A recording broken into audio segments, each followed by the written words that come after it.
A gente volta com a opinião e o assunto de hoje é o Código Florestal de Goiás. E quem esclarece este tema para a gente é o especialista em Direito Ambiental, Marcelo Feitosa. Em relação à última pergunta do bloco, o Código Florestal Estadual de Goiás não se mostra mais eficiente para atender às demandas ambientais. Isso pode colocar em risco o desenvolvimento sustentável? Logicamente que sim, Patrícia, porque hoje a realidade do estado de Goiás requer um diploma florestal que alie desenvolvimento econômico com preservação ambiental. O Código Florestal de 1995 tem aspectos muito positivos. Ele foi criteriosamente elaborado aqui nessa casa, discutido por uma comissão de juristas, de engenheiros e técnicos do setor produtivo, do setor ambiental. De modo que uma legislação ambiental forte faz-se urgente, porque nós temos que fomentar a produção aqui em Goiás com equilíbrio, com razoabilidade, com bom senso. Nós não devemos inibir a produção e, para isso, a reformulação da legislação florestal atenderá hoje os pilares do desenvolvimento sustentável, equilibrando de forma séria e eficaz produção com preservação. As propostas de alterações ao Código Florestal e à Lei de Crimes Ambientais geraram uma grande polêmica entre ruralistas e ambientalistas. Por que disso? Recentemente, eu vi, inclusive, uma entrevista do deputado Aldo Rebelo, que é hoje o relator do projeto de reforma do Código Nacional, e ele dizia uma coisa interessante. Hoje no Brasil nós temos em vigor mais de 16 mil diplomas legais que tratam da proteção do ambiente.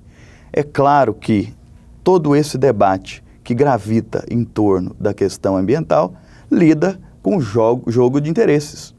Por isso mesmo é que eu acredito que esse debate acirrado entre ambientalistas e ruralistas é também necessário para a elaboração de um bom código. Sem esse debate, nós não chegamos a lugar nenhum, de modo que ambientalismo exacerbado, ambientalismo exagerado não é legal.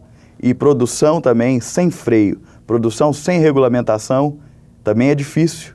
Então, esse debate é um debate que é importante para o desenvolvimento tanto da agricultura, da pecuária e das indústrias ligadas ao agronegócio, como também ele é importante para a preservação das florestas, da fauna e de todo o potencial ecológico de Goiás e do Brasil. O senhor acredita que haverá um consenso entre ambientalistas e ruralistas? Eu acredito que esse consenso é muito difícil. Eu acredito na proposta da reformulação da legislação florestal diferenciada, de modo que atenda num só diploma legal tanto os interesses dos ambientalistas como o dos ruralistas. Mas esse consenso, hoje, conforme a gente vem acompanhado, é muito difícil. A gente vai agora para um rápido intervalo, mas voltamos em instantes com mais opinião para você.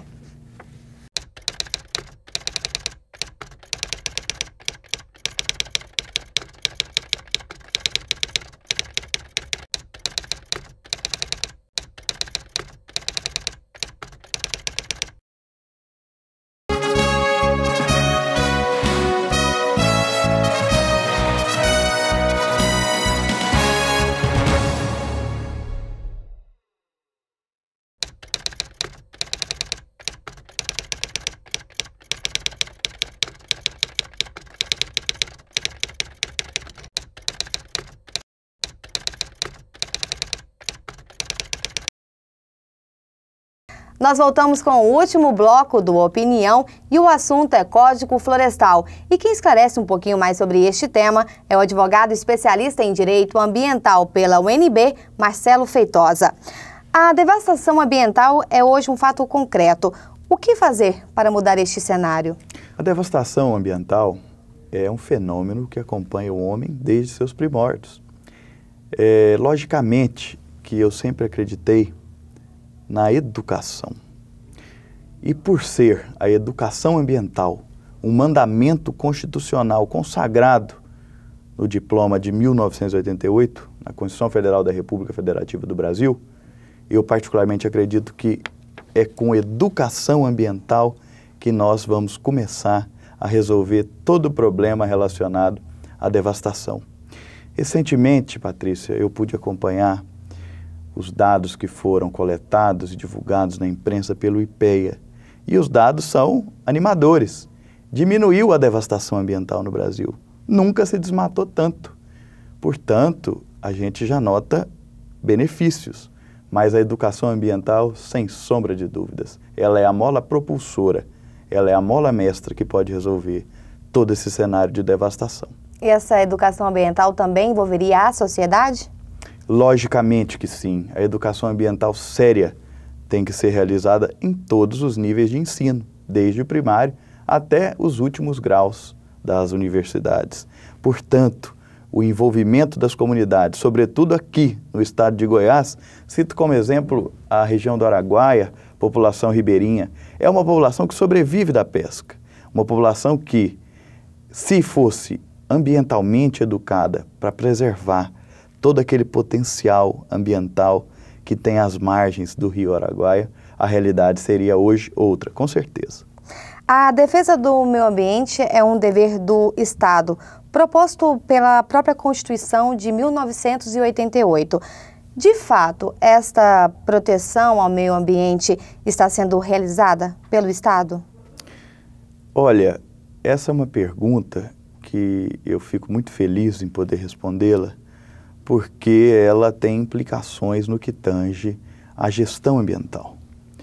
Eu particularmente acredito que, se tivesse essa efetividade plena, nós estaríamos em outra realidade.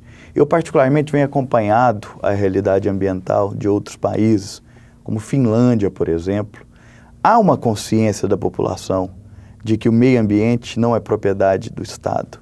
Ele pertence a toda a coletividade. E com isso, um dos paradigmas da ação da política de Estado séria é colocar a ética ambiental como um paradigma da ação do Estado.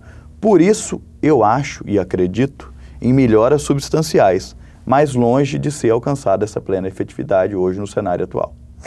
Como o novo código deve tratar a conservação da fauna, flora e ecossistemas do Cerrado, ou seja, a biodiversidade do estado de Goiás?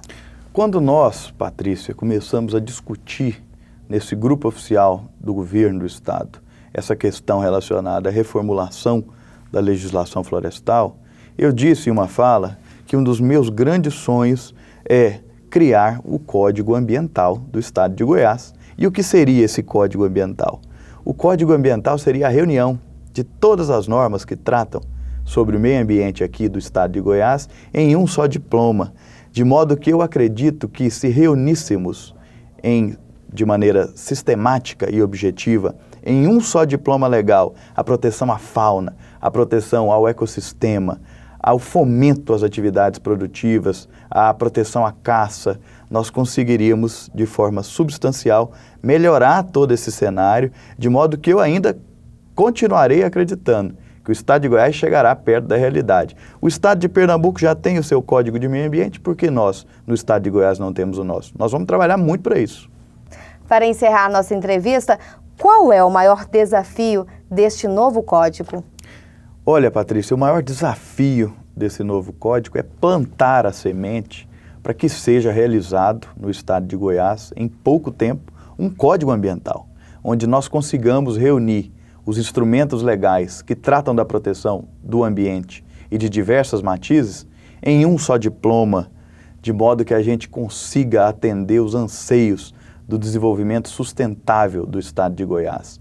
O maior desafio seria, portanto, também juntar e trazer a comunidade goiana para essas importantes discussões. E neste particular, eu quero aqui, mais uma vez, enaltecer o trabalho dessa Assembleia Legislativa, que será a responsável pela aprovação e votação deste projeto. Nós vamos trabalhar muito para que nós produzamos um código que consiga atender à realidade ambiental, à realidade industrial e à realidade econômica do estado de Goiás, de modo que seja assegurado o respeito ao direito humano e fundamental de um ambiente sadio e ecologicamente equilibrado.